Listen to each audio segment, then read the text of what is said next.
तलमीह किसे कहते हैं? देखें, जब शायर अपनी शायरी में कोई ऐसा लफ्ज़ या लफ्ज़ी तरकीब शामिल करे जो किसी ख़ास वाक़ये या शख्सियत की जानिब इशारा करता हो, वो लफ्ज़ तलमीह कहलाता है।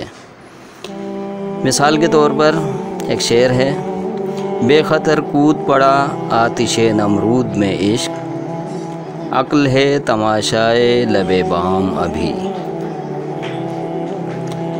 इसके अंदर ये जो लफ्ज़ आया है इस शेर के अंदर, आतिशे नमरूद, ये तलमीह है।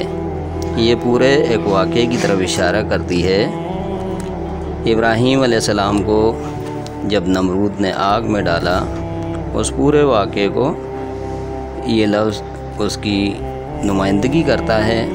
तो ऐसा लफ्ज़ जब किसी शेर में आ जाए तो उसे तलमीह कहा जाता है। इसी तरीके से